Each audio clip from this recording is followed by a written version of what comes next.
форум в Брюсселе 31 января в этом году. Это был форум под названием «Форум свободных народов России».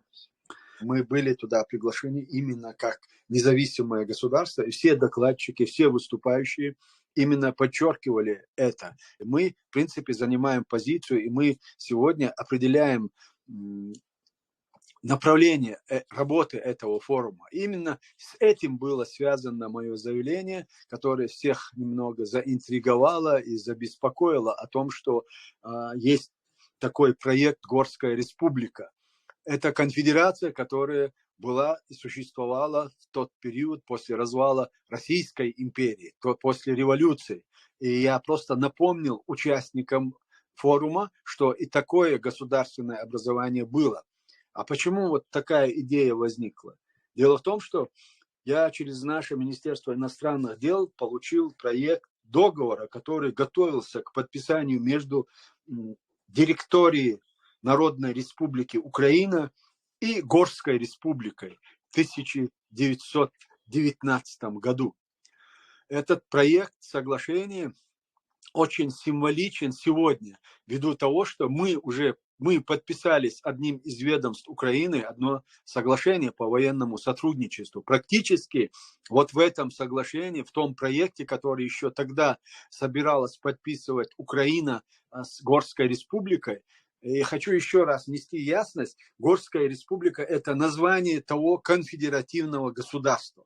Это не было одной республикой, это в состав Горской Республики входили 7 республик, по-моему, 7 национальностей, и это было конфедеративное государственное образование. И я просто участникам форума это напомнил. Я напомнил, и я предложил Иналу, который вылетал в Вашингтон, чтобы в разговоре вот с комитетом Jamestown Foundation, это структура, которая в свое время организовала, и был директор этого Jamestown Foundation, был директором, исполнительным директором комитета «За мир в Чечне», который создал Бжезинский. И в последующем этот комитет был преобразован «За мир на Северном Кавказе». То есть этот проект обсуждения вообще создания конфедеративного государства в этом регионе, эта идея была и жила она все эти годы. Дело в том, что в последующем, когда мы начали более тесно знакомиться с этим проектом с Горской Республики, мы обнаружили, что даже в 1984 году Конгресс Соединенных Штатов Америки официально поздравил правопреемников, который находился в Америке, вот Горской Республики, с созданием, с исполнением, по-моему, 60-летия этой структуры, этого государственного образования. То есть это тот проект и та страна, которая в те годы была признана десятками стран. И вот то, что когда сегодня обсуждается вопрос о деколонизации России, ну, оно может быть как один из примеров, да, один из проектов, какой может быть рассмотрен на построссийском пространстве как государственное образование.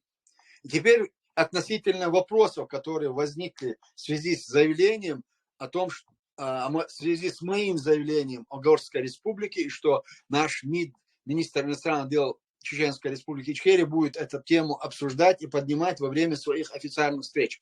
Это, да, он будет поднимать, он уже это делает, и я думаю, это он не один, который это делает, потому что даже в самой России существует организация Ассамблея народов Кавказа. Это они себя объявляют правопреемниками Горской Республики, и эта структура, как общественная организация, существует все эти годы.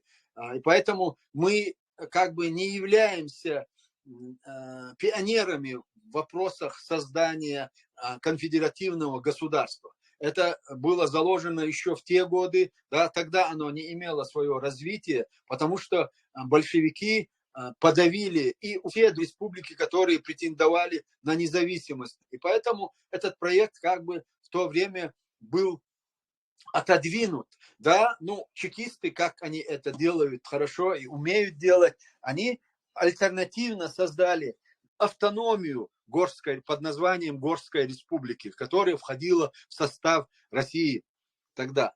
И поэтому сегодня просто нам как бы удивляться здесь нечему, потому что этот проект жил, проект существует, существует в умах людей, он существует реально, он существует юридически, то есть я имею в виду эту общественную организацию, которую, кстати, возглавляет Руслан Кутаев, он является, по-моему, президентом этой ассамблеи. Поэтому ничего нового я не сказал, а относительно затрагивает это суверенитет Чеченской Республики Ичкерия. Ни в коем случае нет.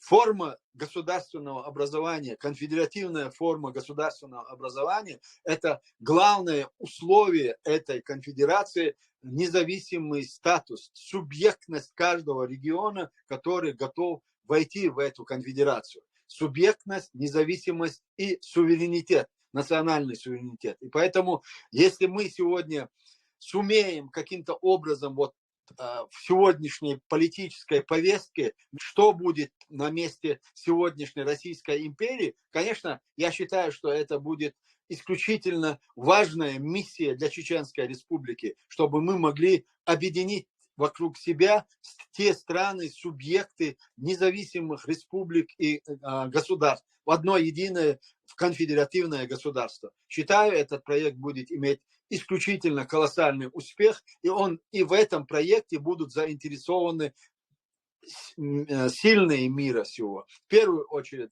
это интересы Соединенных Штатов Америки, которые уже находятся на Кавказе.